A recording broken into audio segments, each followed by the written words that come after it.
Hi everybody, Brian Shannon here from alphatrends.net. Today is Friday. It's the 14th of March 2014. Let's take a look at the closing numbers for this week. The S&P 500 lost close to 2%, and that did bring the year-to-date back into the negative column, down 0.02%. The Nasdaq only up a little less than 1% for the year after losing 2% this week, and the financials, which lost 2.5%, are now down a quarter of a percentage point. Last week, if you recall, they had a big up week, and the market continues to kind of churn up in here, really. We have a heightened sense of uncertainty, I think would be the best way to describe it. We've got a lot of news in the market, and a lot of times the news will be the catalyst for the markets to move, but really we only get paid on price action, and that's what we spend our time focusing on. The gold gained 3% this week, up 14%, 14.5% year to date. So let's take a look at some charts here. The S&P 500 is coming down to the prior highs, or it's testing the prior highs from January in here. And what looks more like a downward target is closer to this 50-day moving average. 50-day moving average for a couple of reasons. One is it's the 50-day moving average, and it tends to get tested when we have a pullback like this, and it's that close. And it's also approximate level of a 38.2% retracement of the year-to-date range. So taking these lows to this high here, a 38.2% retracement gets us to 183.27, and the 50-day moving average is about 182.95. So I would think that 183 to 183 and a quarter next week seems like the likely area for this market to continue down towards. Now, we broke a couple levels of support this week, and that paved the way for a series of lower highs and lower lows below a declining 5-day moving average. So going into next week, of course, things can change, but we want to look at this market right now over the intermediate term as guilty till proven innocent.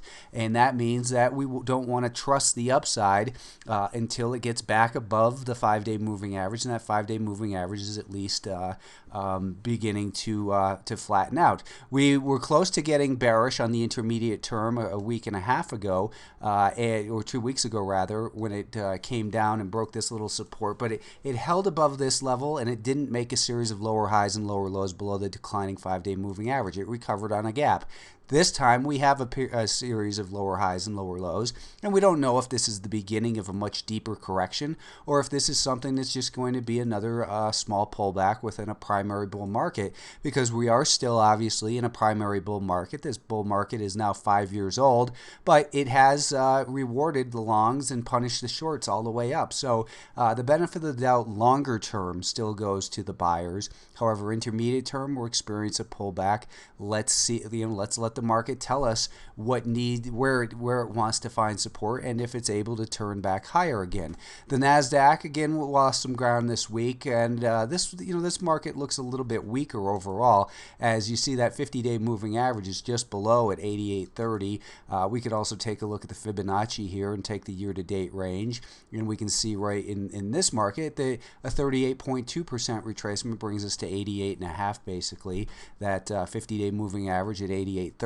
So perhaps 88.30 to 88.50 will be an initial band of support for this market. It's very close by, obviously, and that's something we need to consider. But it's looking damaged. We're below a declining 5-day moving average. We have lower highs and lower lows. And initially, I think that about 89.50 is going to be the first little area of support resistance if we get some rally. But we can't trust the long side until we probably get back above about 90 and a quarter and hold above that. So going into next week, again, we have to be very cautious overall in these markets. The Russell 2000 lost some important support as well, and then gapped up to a declining 5-day moving average. So now we have in this market lower highs and lower lows below a declining 5-day moving average. Now it did hold up, and it was higher on the day, but you can see we've got this pattern of red, green, red, green, red, green on the candles, and it's really, again, we're in a heightened sense of of uncertainty in these markets. So we need to just kind of let off the throttle a little bit and see where this market settles in. Using Fibonacci on here, the year-to-date range, you can see a 38.2% retracement gets us down to about 115.5, and that 50-day moving average is about 115. So perhaps that'll be an initial level of support where the market finds sufficient buyers to stop this temporary decline. But again, we're in a primary uptrend in all of these markets. Now, we've seen that the pullbacks have become deeper. First, we had supported a 50-day moving average, then the 100, then the 150, and things are getting a little bit stretched here. So a little bit further digestion pullback wouldn't be a bad thing for the bullish case, actually. Semiconductors were down 36 cents today, and the key level in here still is going to be that 43 level. That's where we saw support for this market throughout the second half of February. And looking at that again, you can see that we didn't get bearish. We were close to getting bearish if we broke below that, but we had we didn't have the pattern of lower highs and lower lows below a declining 5-day moving average. Now we do, and it looks like that 43 level is likely to become tested once again. So 43 looks like an important area for this market, and incidentally here as well, we see that the year-to-date range from that low to high, it comes in right at that 43 level as well. That 43 is also prior resistance back in mid-January. So 43 is going to be a very critical level for the semiconductors to hold next week. And right now, we see a pattern of lower highs and lower lows below a declining 5-day moving average. So I think it's reasonable to think that there's a strong possibility we get down to that level once again, and not making any predictions that it will become support, but it's a potential area that the buyers may show up and defend this market, at least temporarily. Perhaps it gets down towards that level, rallies up, creates a lower high near about this level, and then breaks down. Then we'll have a bigger mess to deal with, and we'll discuss that if and when it happens. The financials, as we saw last week, had a real big gain. This week, we pretty much gave it all back. So these prior highs, which were taken out, did not hold. We're back below that. And we're also right into this prior, if you remember, we were talking about this band of resistance from this prior support. So in January, we had support in this 2160 to 2180 level. Then that became resistance over here. Now we're back to testing it once again. So let's look at that on an intraday time frame, looking at 30-minute candles here.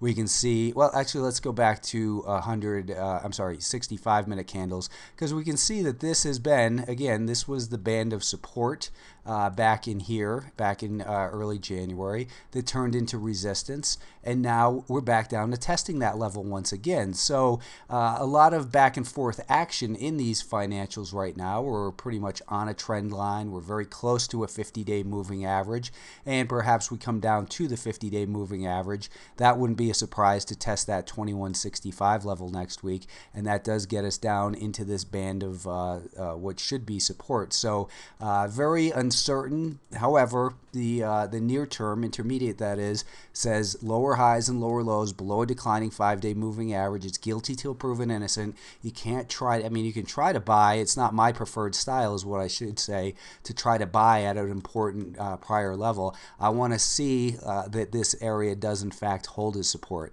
It's coming into a potential area of support, but we have no indication at all that buyers are showing up yet, because we closed pretty much right on the lows of the day and the week right in here. So those are our main indexes, which we take a look at. Apple, let's take a look in here. We've got this trend line that really we've been talking about, that has the inverted head and shoulders pattern as well. We talked about the declining 50-day moving average and that it wasn't likely to break out yet. We were talking about, back above this 532 level. It looked like it has the potential to run. It pulled back and tested the rising 5-day moving average. It looked like on Thursday it had the potential to continue to go. However, if you look at the action on the 2-day chart, that Thursday morning it gapped up, it ran a little bit, and then it broke below the volume weighted average price that day and continued to sell off the entire session, as it did today as well. So as far as Apple goes, I think it's a broken stock. We broke this trend line here as well. That trend line also goes back to the lows from their post earnings, so we broke that trend line, and things are looking just really kind of more neutral overall, with a slight slight bearish overtone with that declining 50-day moving average. So I still think that Apple is a stock that should be looked at from the perspective of more of a day trading type of stock.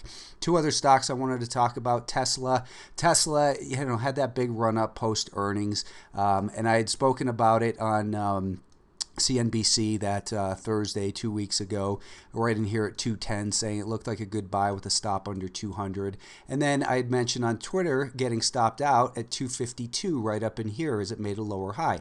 So the point here is to say, look for, we were talking about a $270 price target based on a measured move. The point about price targets is a lot of times they just give us a justification for being in the trade, but what we want to do is we want to manage the risk based on what the stock is telling us. And when the pattern of higher highs and higher lows is broken, then it's time to move to the same sidelines. That same day I mentioned Caesar's Palace right here at $23 a share, and subsequently got stopped out right here at $25.20.